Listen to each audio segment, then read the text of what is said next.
balung tunggal. Tapi dari orang luar juga ada, udah pernah ada. Ke bapak saya aja ada dulu waktu bapak saya kuat kan ke sini, malah dari Malaysia juga pernah datang ke bapak saya yang dari Kalimantan yang itu mah. Karena Teteh juga bingung pas Teteh masuk di situ tuh Teteh udah mencium wangi biar agar semua rekan-rekan semua tahu bagaimana kisah sakral tanah Jawa Barat, bahwa kita tidak boleh merupakan sejarah karena sejarah adalah tolak ukur bagaimana nanti kita ke depan gitu loh.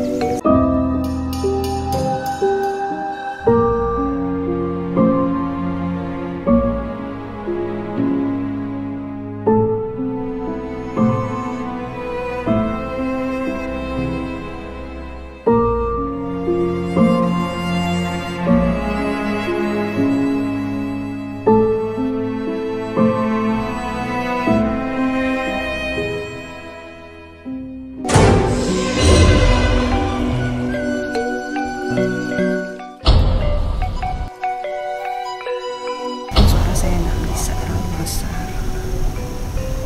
Akhirnya kita sampai ke petilasan Kiai Mbah Haji Putih yang konon katanya beliau adalah sebagai penasehatnya yang Prabu Siliwangi.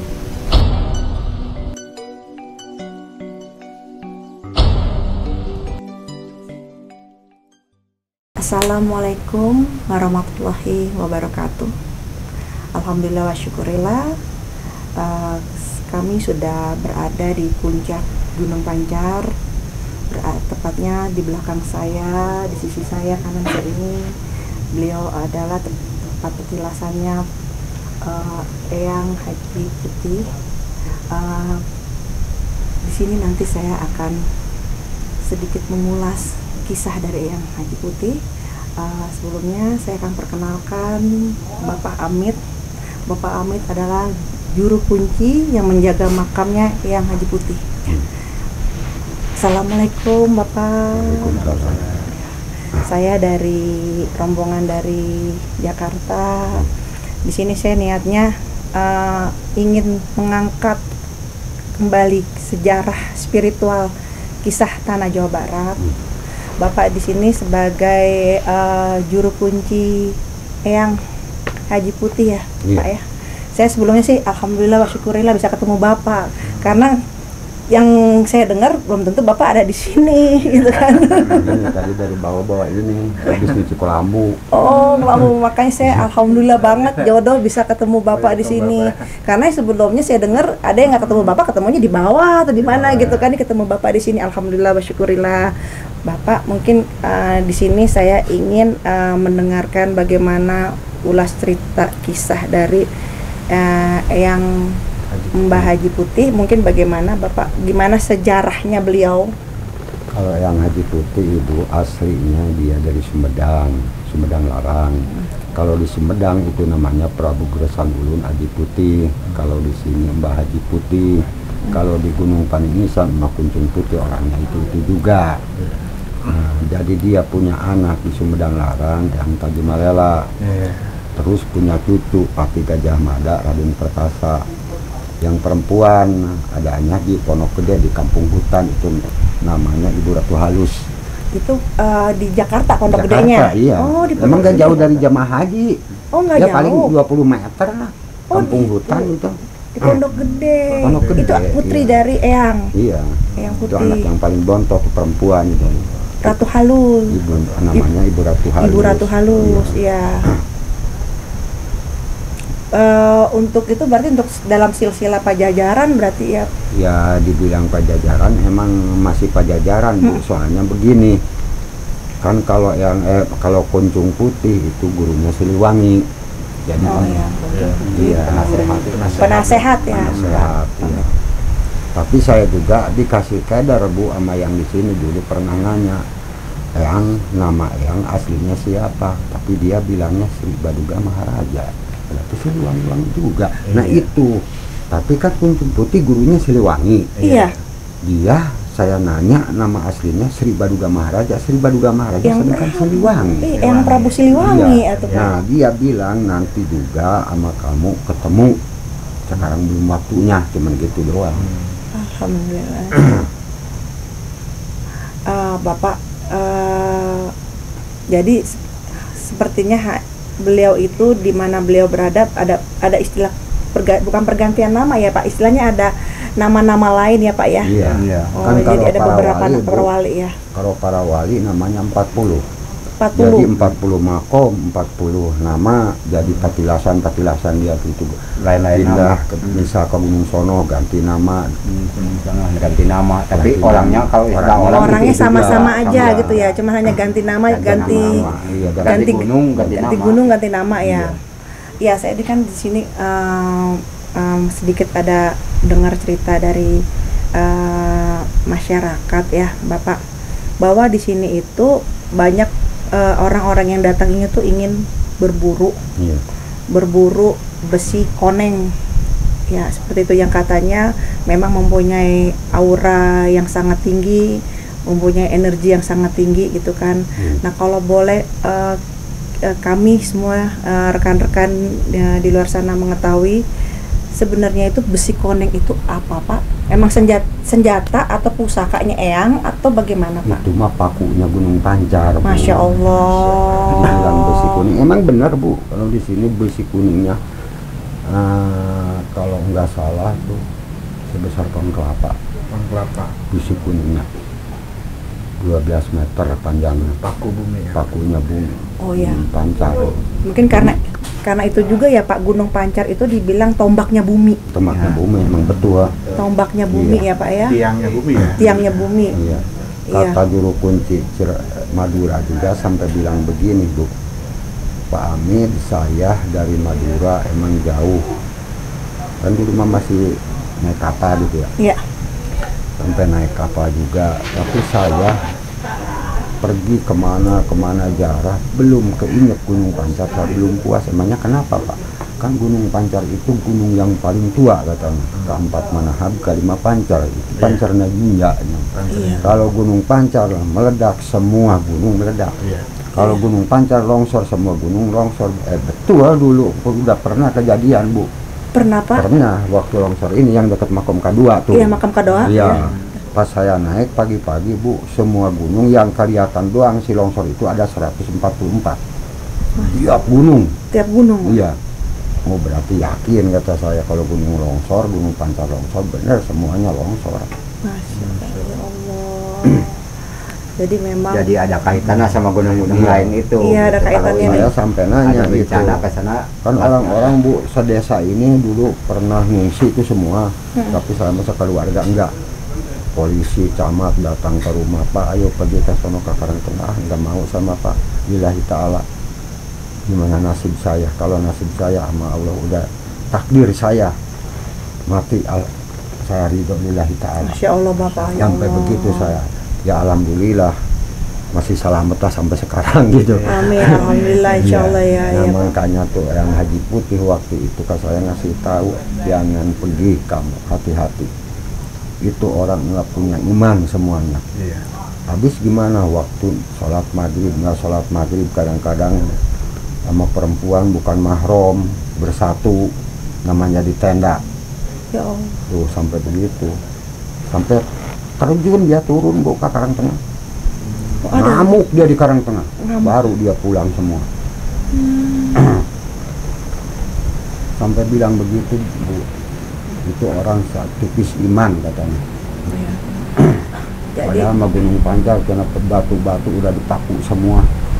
iya, saya lihat dalam Iya. perjalanan Pak, ya memang ya alhamdulillah ya, dari jagar alamnya juga dijaga Iya, gitu benar, ya, untuk menuju mempermudah kami untuk kepetilasannya Eyang gitu kan, udah mulai karena saya dengar dulunya enggak ya Pak ya. Enggak. Dulu mah enggak ya Pak ya, sekarang udah ada perubahan, udah ada perbaikan itu ya Pak ya. Pak, kalau boleh saya berbagi cerita, Bapak berarti selama menjadi juru kunci di sini, Bapak berarti tidur juga di sini, Ya sering. ya kan? Berarti Bapak ada kisah-kisah yang Kisah. mungkin bisa Bapak berbagi, mungkin ada kisah-kisah apa yang nggak bisa Bapak lupain lah, tapi mungkin dapat Bapak kenang gitu loh, kisah-kisah yang selama berada di sini. Kalau saya bilangnya bukan kisah serem lah, karena nggak mungkin berada di sini istilahnya di tempat Eyang gitu kan, ada cerita yang serem itu gimana, Emang kisah-kisah saya- yang tidak bisa emang Bapak saya lupakan. bukan yang menggat kelima gitu ya. masih baru sih megang di sini dari tahun 90. Iya. Oh, Bapak dari tahun 90. Iya, kan saya udah generasi ketiga. Oh, Bapak generasi ketiga. Iya. Dari tahun 90 udah megang di sini. Memang dulu mah Bu, kalau waktu masih alami, waktu jalan ke sini kadang-kadang kita naik jongkok, turun jongkok, habis rumput masih. Iya, masih itu ya, Pak ya. Ini ya. Disegat babi mah Bu, udah nggak aneh dulu mah. Oh. Tapi Sedih ngeliat dulu mah Bu. Kalau pulang dari sini duri di kaki Bu, kalau datang ke rumah ya ngambil duri di dampak kaki. ya Duri Allah. rotan. Bapak selama di sini tidur di sini pernah mimpi nggak Pak? Mimpi atau Bapak ngerasa kayak rep-rep ya kalau orang kita bilang antara mimpi nggak tidur? Alhamdulillah Bu, masalah saya tidur di sini emang saya kalau lagi niat Bu gitu ya. Saya mah kadang-kadang nggak tidur di yang ketutup ini, enggak, saya mah paling di halaman gitu. Oh. Di samping-samping gubuk gitu. Di samping-samping gubuk Pak? Soalnya aura kurang Bu kalau di dalam jadi ketutup. Oh gitu Alhamdulillah Bu, saya mah sama yang di sini mas sampai diajak tuker tasbih, tuker sorban Bu saya. Ya Allah Yang Bapak. lagi putih iya. Yang putih. Nah ceritanya begini, pas saya lagi wirid itu 3 hari 3 malam, ya memang disuruh orang tua. Nah sekarang kamu istirahat dulu di atas, bebersih dulu dari rumah, kurang mas dulu. Ya alhamdulillah saya tamat. Pas malam Jumat itu jam 1 Bu malam. Pertama datang gelap Bu di sini. Udah gelap. Pokoknya jangan-jangan saya mentangin ini. Ini udah nggak kelihatan gelap. Buas angin ceritanya. Itu angin aneh Bu, busur ceritanya. Pas dilihat pohon-pohon yang lain nggak goyang. Oh berarti angin godaan kata saya. Saya sadar Bu. Ada ya Pak? Bapak Iya. merasa itu godaan ya Iya, Pak ya? godaan berarti ini gitu. Nya kuat enggak gitu. Lillahi ta'ala. Saya terus Bu dikejar itu wiridnya. Udah begitu berai terang. Celep udah semuanya datang 5. Datang. Iya, uyuk salam Bu. Nah di situ Bu saya ingat sama dosa kecil, dosa besar di situ saya Bu. Bu saya dia ini tasbihnya segini mah ada di panjangnya. Besar. Sampai dipegang Bu saya tasbih yang tukar yuk sama tasbih. Saya cuman ketawa. Cuman ini doang yang dipegang sama dia, belum waktunya. Nanti udah waktunya dikasih. Megang lagi yang Kimas Manala tuh. Kan dia mah pakaiannya serba hijau Bu. Sorbannya itu ramu sorbannya Bu seperti ramu yang gini nih. Masya Allah. Dipegang lagi sorbannya, diajak tukar, ketawa juga. Belum waktunya katanya. Nah udah begitu dia pergi Bu, katanya mau ke Cikaguan ke Banten. Nah di situ Bu namanya orang mulia, saya habis-habisan nangis sampai ngejerit habis-habisan. Ingat sama dosa. Orang mulia mah Bu pantesan bisa Jumatan di Mekah. Jalannya ke bawah angin sampai sebesar ini bisa dilihatin. Bapak dilihatin? Bertiga, iya. Saya ngeliatin. Ya Allah. Nah di situ Bu saya orang mulia mah begitu jalannya pantesan. Kita mah pengen silaturahmi dari rumah ke sini keringet kebujur-bujur Iya. Orang mulia mah Bu pantesan. Percaya saya 1000% bukan 100%. Bisa Jumatan di Mekah percaya. Soalnya jalannya ke bawah angin. Ya Allah Tuhan, Masya Allah. Itu Bu sedihnya Masya Allah Karim Bu. Itu bahagianya Bu. Bahagia ya Udah Pak ya. habis-habisan saya nangis. Itu bahagianya sampai nggak mau pulang saya. Iyalah tentu Pak, Iya. kita berada di titik suatu energi yang positif, energi yang bersih. Kita mau kemana lagi, karena kita kan pada akhirnya kita ingin pulang, ingin dekat Allah Subhanahu wa Ta'ala. Ketika kita merasakan energi itu aja, siapa sih manusia ingin balik lagi ke dunia istilahnya, malah udah betah istilahnya gitu ya Pak ya. Tadi Pak, saya pas di makam keramat kedua, tadi saya memang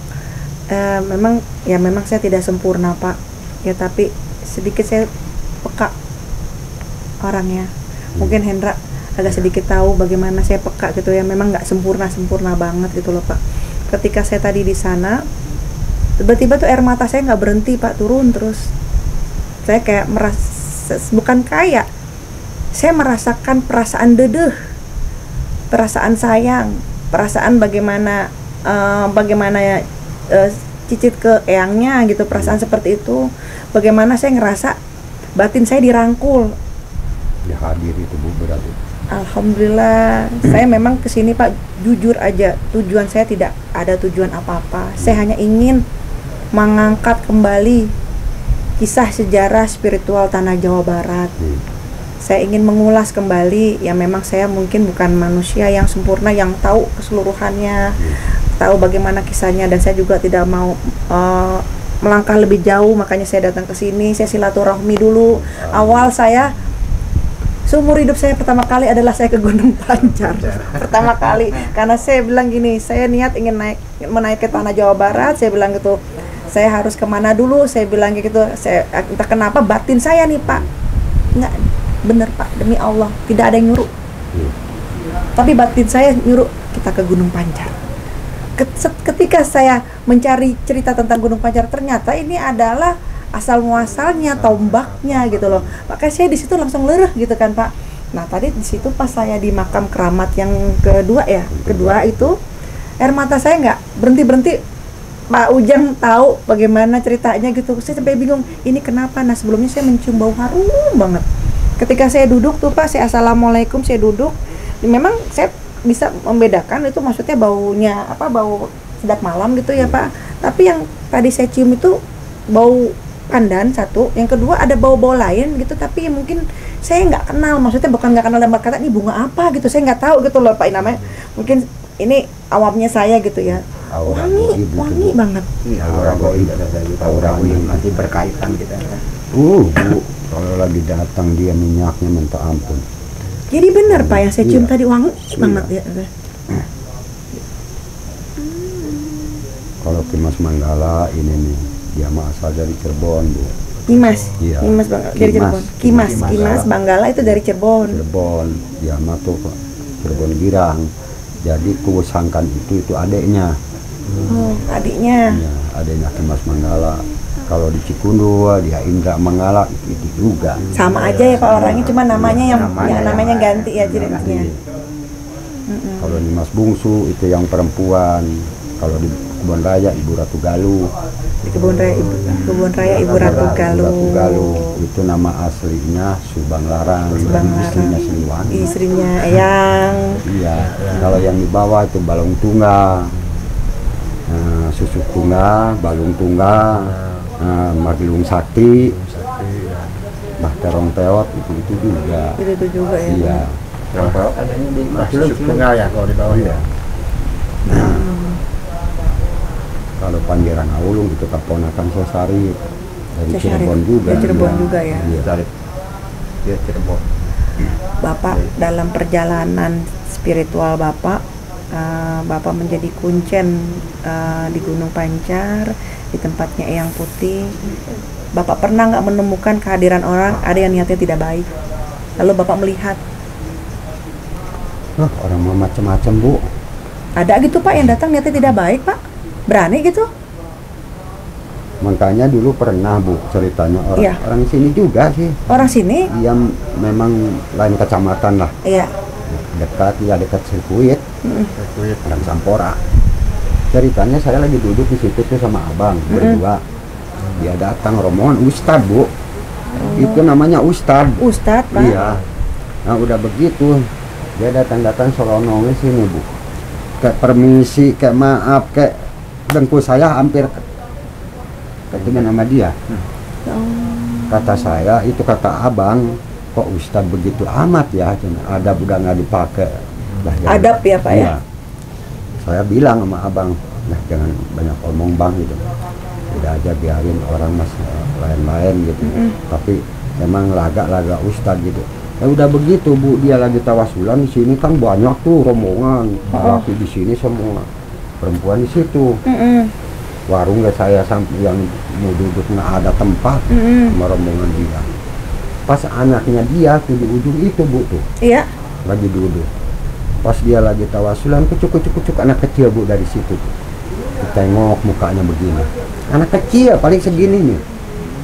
Terus saya diliatin nih dari sini. Nah udah begitu saya sampai dicubit nih kakak, ceritanya kak, anak kecil nggak ngelihat kakak anak mana aja nih, di mana ada anak kecil. Saya merinding Pak. Iya. Ya Allah. Nah udah begitu balik lagi Bu. Anak kecil usia berapa Pak? Usia berapa sih? Enggak Bu. Hah? Bayung tunggal. Bayung tunggal? Iya, kan anak kecil itu mah, Bu. Bayung tunggal itu Bayung anak tunggal. kecil. Iya. Kan bayung tunggal itu waktu ditaruhnya di sini umur 7 tahun, Bu. Makanya anak kecil dia. Bukannya dibuang, dia mah ceritanya itu waktu dia lagi dikandung sama ibunya. Dimas Manala bilang, anak kamu nanti lain, adatnya lain sama orang biasa. Nah nanti kalau nggak kuat bawa lagi ke sini. Iya. Kata orang tuanya katanya mau diobatin, padahal bukan diobatin, dia pasti istirahat di situ, pas ditengok hilang. Muksa. Iya. Nah itu bayung tunggal, makanya bayung tunggal mah, Bu, belum mati, masih anak kecil ya. Nah udah begitu, Bu, sampai 2 kali Cewek muter, cowok, Pak? datang lagi. Cowok ya, Pak? Iya. Bayung tunggal cowok. Hah? Bayung tunggal. Iya cowok. Nah udah begitu, Bu, balik lagi itu anak kecil 2 kali ceritanya. Dilihat lagi mukanya itu anaknya si Ustad itu. Saya sampai ngomong, yang tua ngobrol sama saya, Pak, itu anak jangan dijauhin, takut jatuh. Bapak bilang gitu. Iya. Amit ya. Emangnya kenapa, Pak? Cina orang sehat. Bapak nggak percaya. Ketiga kalinya dicubit ininya, geledag langsung, Bu. Nah, Pak, nyata enggak? Baru dia. Nah, udah begitu, yang tua ngomong sama saya, Pak, tolong obatin. Itu bukan kamu saya. Iya. Kalau kamu saya tanggung jawab. Apalagi, nah sekarang Bapak juga ngeliat begitu. Saya lagi duduk di situ, dengkul saya hampir ketendang sama dia. Dia permisi, kayak maaf, Iya, tuh ya, ada. terserah aja itu.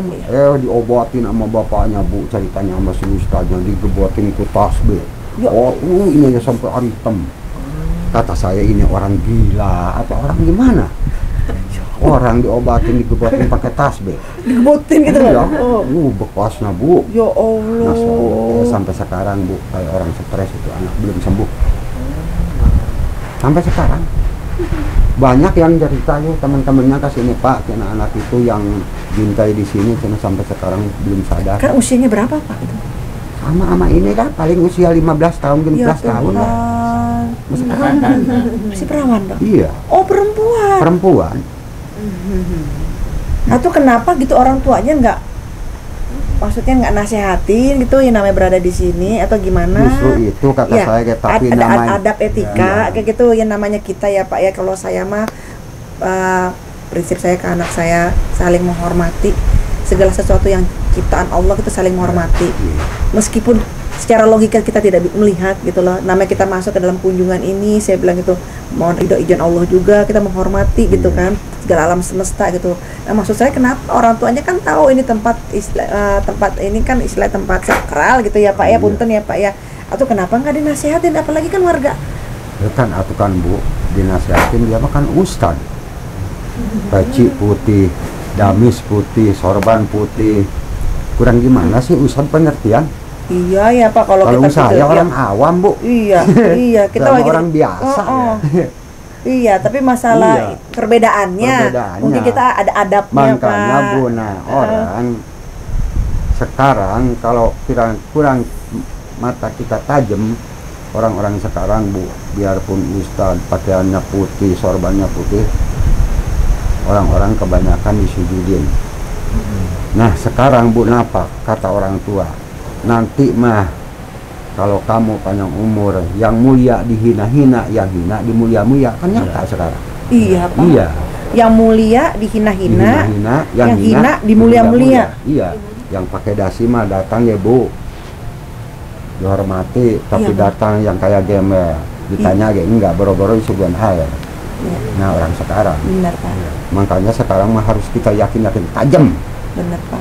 Kata orang tua mah tuh pakai kacamata harus 2. Benar, benar, benar. Kata orang tua. Benar, Pak, benar. Saya diajarin sama orang tua. Nah nanti sama kamu kealamin gitu. Benar, Pak. Orang-orang beda sama orang sekarang. Ya, itulah, Pak, Sekarang kenapa? udah napak, Bu, yakin.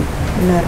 Kenapa kan saya juga sekarang kesini juga ya ingin, alhamdulillah Bapak membuka kisah ini terlebih dahulu, karena saya juga ya kita mah bukan hanya berbagi cerita ya, Pak, bukan ingin menggurui kepada rekan-rekan ya, Pak ya. Istilahnya kita di mata Allah itu hanya perbedaannya adalah masalah keimanan kita, bagaimana hati kita ya, Pak ya. Iya.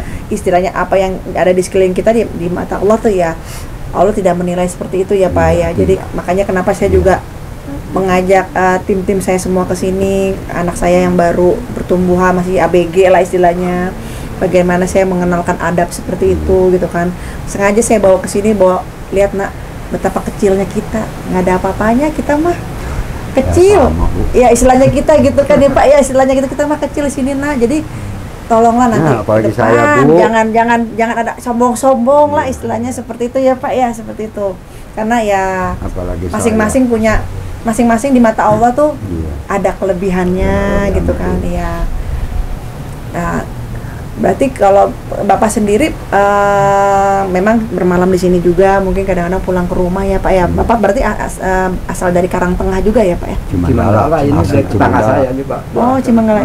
Tetangga Bapak? Tetangga atau saya mah ini cucu. Cucu saya mah. Oh, cucu. Oh, kemarin udah silaturahmi dengan Pak Haji Abdul. Masih turunan, Bu. Oh, gitu. Saya ke rumah Pak Haji. Di RT 1 mah Bu, di kampung saya nggak ada yang lain. Masih keluarga semua. Oh, masih keluarga, murun ya? Cucu Pak ya ini. Ya, cucu misan lah. Misan. Iya. Cumisan, iya alhamdulillah. Pak, tadi saya tertarik dengan kisah anaknya siapa yang muksa ya Pak Buya kan Balung Tunggal. Balung Tunggal ya, yang muksa sekitar usia 7 tahun. Beliau laki-laki ya Pak ya. Berarti Bapak selama di sini Bapak pernah dilihatin dengan beliau Dengan Balung Tunggal. Balung Tunggal. Ya waktu saya diajak tukar sorban itu berlima berandeng. Cuman yang 2 itu di belakang Bu duduknya, dia mah pengawal kan, Dia mah pengawal saya dari bilang. pengawal ini. Jadi istilahnya dulu tulis. Itu mah Bu, dan danannya juga kayak gimana ya? Balung Tunggal mah kayak pendekar. Kasep kali Pak ya? Ya dibilang kasep ya, memang namanya gaib gitu ya. Gaib mah kadang-kadang bisa kasep, kadang-kadang bisa jelek, kadang-kadang tua, kadang-kadang muda. Kalau gaib gitu kan Bu, bisa saling rupa lah kalau gaib mah. Itu anak dari siapa Pak tadi Pak? Balung Tunggal. Balung Tunggal? Itu anaknya Uyut Kiai dari Cirebon juga. Nah, kalau sejarah Balung Tunggal Bu emang panjang. Ceritanya itu namanya Uyut Kiai, tapi nama aslinya Uyut Imang. Uyut Imang. Nah, Uyut Imang itu sama orang tuanya disuruh tunggu manuk ke sawah ceritanya. Nah, padahal si Uyut Imang itu bukan tunggu manuk, dia pergi ngelalakon Bu dari Cirebon. Turun gunung, naik gunung dari umur berapa ya? Dari umur 15 tahun itu Uyut Imang turun-turun, adiknya udah punya anak 2. Adiknya udah berapa tahun tuh turun gunung, naik gunung dari Cirebon. Setiap gunung ada yang terbuka Bu. Oh, gunung gede kemana dia nggak ada terbuka. Nah terakhir dia di sini, terakhir ceritanya. Nah datang ke sini, dia ditanya sama Mas Busuk sama Mas Mandala, kamu turun gunung, naik gunung dari Cirebon ke sini pengen apa? Pengen kaya bukan? Kata Uyut Imang.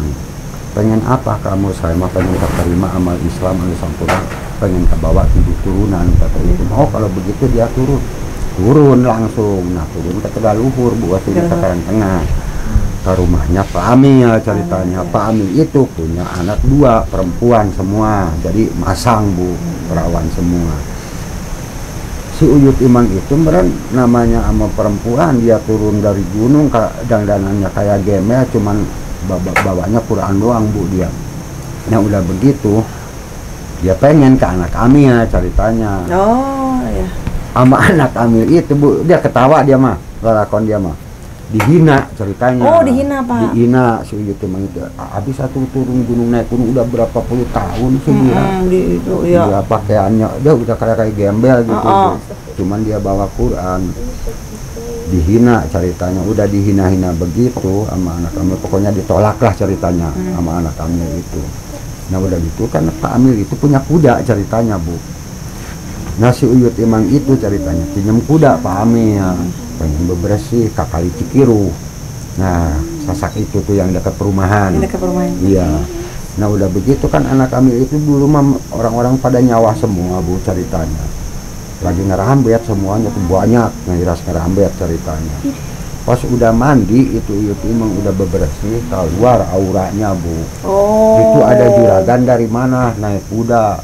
Yang ngerambet itu semuanya ikut pulang Bu. Ikut pulang akhirnya Iya. Pak ya. Oh. Nah ditanya sama Uyut Imang, Pak Amnya itu anak Pak Amnya, benar Ridho kalau dikawin sama saya, kata Uyut Imang.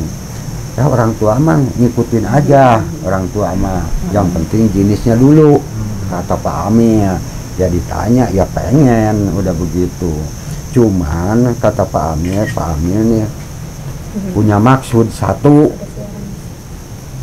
Apa maksudnya? Pokoknya Pak Amnya mintanya apa? Pengen dipangajikan Quran semalam harus tamat. Nah, Al-Quran semalam harus tamat. harus tamat, disanggupin. Sanggupin. Maulid Imam. Ya Allah, Sejam Masya Allah. tamat. Sejam. Iya. Masya Allah. Nah, udah begitu Bisa. kan kami pasrah. Iya udah karena udah begitu, ya, udah keinginannya janji, udah janji, iya. udah harus Nah, diituin udah ya, begitu, penuhi pengennya janjinya. yang mana kata Pak Ami. Heeh. Ya diambil yang bontot Oh gitu. sama Uyut Imam. Uyut Imam. Udah dia mau pengennya sama yang itu. Ya udah pasrah. Nah, Alhamdulillah. udah begitu. Ya nikah, udah nikah dia main bunting Bu ceritanya. Ya bunting itu namanya itu Oh, bunting. Nah Alhamdulillah. kata Kimas Manggala, kamu punya anak adabnya lain sama orang biasa. Nah nanti kalau nggak kuat punya anak dua tuh Bu tuh ceritanya Uyut Imam itu sama Uyut Emat kakaknya. Itu kalau berantem Bu Uyut Emat dikadek sama Uyut Balung Tunggal diusap bah sembuh lagi. Maka saktian balung tunggal. Balung tunggal ya. Kan Uyut Imang jadi mikir Bu, setiap itu ribut terus, kata Kimas Manggala itu suruh dibawa ke atas. Ya perasaan Uyut Imang katanya mau diobatin. Pas digendong istirahat di situ, pas ditengok hilang. Hilang moksa. Padahal diambil ini. Moksa. Ya, diambil. Iya, diurus sama ini. Nih Mas. Oh. Itu sejarahnya balung tunggal begitu Bu. Ini alhamdulillah Pak. Jadi kita semua rekan-rekan semua di sini tahu, begitu dengan rekan-rekan semua yang ada di rumah sudah mengetahui bagaimana kisah muasal spiritual tanah Jawa Barat. Saya bersyukur sekali bisa dapat bertemu dengan Pak Amit, alhamdulillah. Bertemu dengan Pak Ujang, alhamdulillah. Dan salam hormat saya juga dengan Pak Haji Abdul Malik, Bapak Ayanda. Terima kasih. Saya gak pernah bermimpi saya pernah di sini gitu lah. Tapi saya alhamdulillah ada takdir saya di sini, silaturahmi dengan Bapak gitu kan. Jangankan saya jujur aja ya, saya mah orangnya padanya ya Pak. Ngayal aja enggak gitu, apalagi mimpi istilahnya gitu enggak. Tapi ternyata perjalanan dalam hidup saya ada, saya kesini gitu kan, saya makanya saya alhamdulillah sekali ada manfaat yang kita semua sudah berikan ke rekan-rekan semua. Karena bagi saya Pak, hidup itu bukan lamanya kita hidup di dunia, tapi manfaat apa yang sudah kita bisa berikan untuk kehidupan kita. Ya semoga Pak Amit akan selalu diberikan keberkahan oleh Allah Subhanahu wa Ta'ala. Pak Amit beserta keluarga diberikan kesejahteraan, kemakmuran, kesehatan sehat walafiat. Dan Pak Amit semoga kelak dalam ridhonya Allah, entah bagaimana caranya Allah, dapat bertatap wajah dengan Eyang Prabu Siliwangi, kekasih semua ya. Dan dapat ya kita dapat bertemu kembali Pak, mungkin di kesempatan yang lainnya ya Pak ya, silaturahmi ya Pak ya. Oke, mungkin udah harus Hendra ya kita tutup acara berita hari ini gitu ya. Insya Allah Pak, saya mohon doa restunya. Mungkin rencana setelah Gunung Pacar ini kami akan ke Gunung Salak. Kita akan ke Arca Domas ya, ke Arca Domas. Mengangkat bagaimana kisah tanah Jawa Barat. Mungkin nanti setelah itu kita ke Ciamis ya. Ciamis Tasikmalaya ke Wali. Kita ke Wali. Mungkin Bapak bisa mendoakan kami mohon doa restunya Pak. Mudah-mudahan Bu. Seandainya saya boleh Selamat. Amin ya Allah, saya bisa titip salam saya buat Haji Eyang Putih. Salam kadede dari Incu, dari kami semua. Titip salam untuk Bayu Waalaikumsalam. Tunggal ya. Bayung Tunggal, titip salam kami. Salam kadede juga untuk Eyang, semua yang Mas. Semua titip salam dari kami. Ya mungkin kami memang orang biasa Pak, tapi kami mempunyai niat seperti ini. Semoga salam kami diterima ya Pak ya. Amin, amin. Ya, oke, mungkin rekan-rekan semua, alhamdulillah, wasyukurillah. Mungkin sebentar lagi saya lihat ini kayaknya udah mendung ya, tapi kok terang lagi. Tadi angin datang, Bu. Iya, mendungnya cuma sebentar, dikit gitu dong. Pas saya lihat lagi kok langit terang lagi gitu loh kan. Gitu saya bilang gitu kan. Pengulasan cerita kami di Gunung Pancar ini dapat bermanfaat untuk rekan-rekan semuanya. Ambil dari sisi baiknya, ambil dari sisi positifnya. Jika kalian tidak menyukai hal-hal seperti ini, saya harap, saya mohon dengan penuh rendah hati, maafkan kami hanya manusia biasa. Assalamualaikum warahmatullahi wabarakatuh. Ada lagi angin. Lagi. Puro itu sama Subang Larang adalah ponakan Subang Larang. Sekaligus ponakan, sekaligus dia sebagai guru. Puro itu. Oh nih Bang, katanya di situ di Gunung Pancar itu ada besi koneng ya, besi koneng ya. Itu katanya sebagai besi kuning, itu sebagai tombak ya Bang. Tombaknya bumi benar ya Bang. Tapi kalau misalkan awet injek lagi nama Eyang aslinya, kalau bahasa Arabnya Rasulan Sultannya Sayyidina Muhammad Kutub Rahimul Qayyim alias Sri Baduga Maharya Prabu Siwanya.